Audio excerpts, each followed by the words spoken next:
Ito po ang Euromotor EZ125i. Silipin natin ngayong araw. Tara!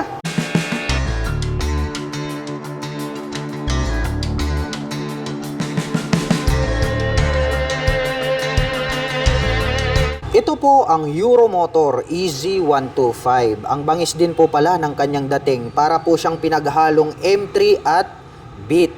Ito naman pong kanyang daytime running light dito sa bandang itaas, nahahawig po siya sa click, no? Itong kanyang kilay, and then mahaba po itong kanyang daytime running light. Very attractive yan pagdating ng gabi. At ito naman pong kanyang main headlight, mayroon po yung partition dyan sa gitna. Nandiyan naman po yung kanyang high beam and low beam. At sa bandang itaas naman po, dito na po pala located itong kanyang mga turn signals. Wow! Aggressive yung kanyang dating. At dito po sa bandang itaas, naka V-shape design to. Kaya kung inyong mapapansin, is pointed po siya. At ang kagandahan niya, nagkaroon pa ng touch ng carbon. At sa bandang gitna, mayroon pong bilog dito na Euro logo. At ito pong kanyang handlebar cover is glossy black yung color. Ganon din po yung kulay nito pong kanyang little visor. Mapunta naman po tayo rito sa kanyang front suspension. Ito po pala ay naka-traditional telescopic fork na glossy black color. At gumagamit po ito ng single rotor disc brake with single pot caliper na matte black color. At ito pong kanyang cast wheel is gold color po siya, kaya talagang agaw pansin sa ating mga paningin.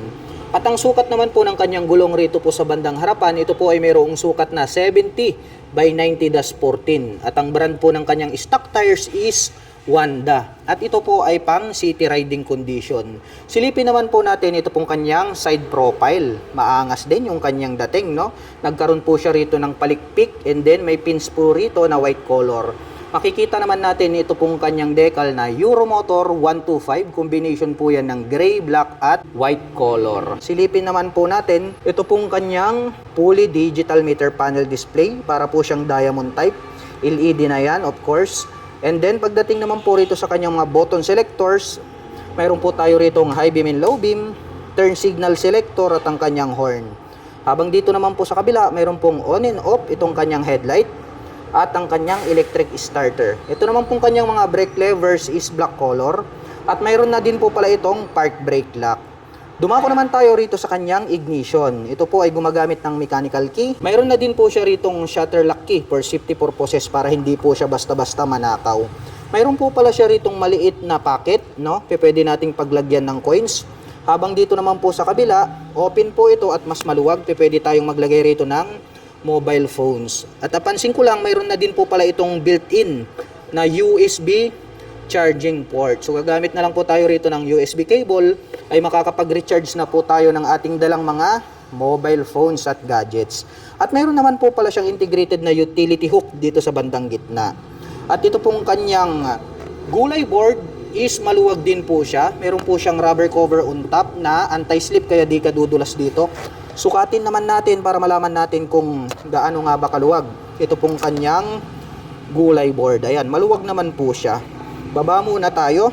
Ito pong kanyang upuan, simple lang naman yung kanyang dating dahil nga itong kanyang seat cover is black color. Buksan naman po natin para may pakita ko sa inyo ito pong kanyang under seat compartment. Ayan, oh.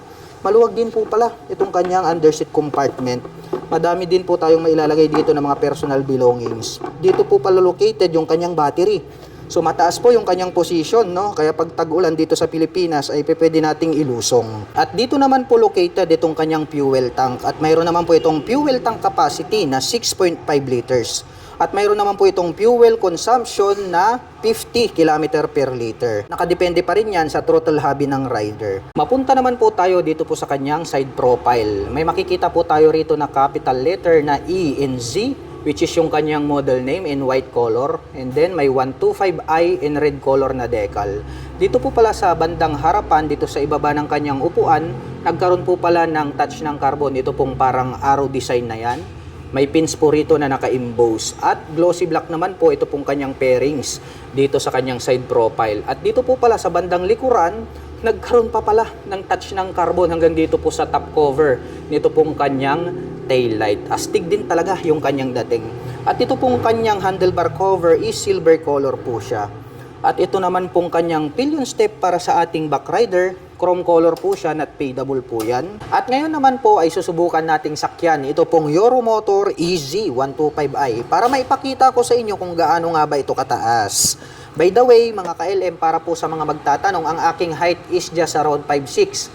Makikita nyo naman, lapat na lapat yung ating paa. At sa tansya ko is kayang-kayang i-manage po ito ng mga 5 platin above. Kaya para po dun sa mga kababayan natin na average height, nothing to worry about dahil nakadesign po ito para po sa mga Filipino rider. Glossy black naman po ito pong kanyang side stand. Ganon din po yung kulay nito pong kanyang center stand. At ito naman pong kanyang engine, may naka-intact po rito na Euromotor in white color. Black color naman po yung kanyang engine cover. At mapapansin natin dito, nandirito po yung kanyang kick starter.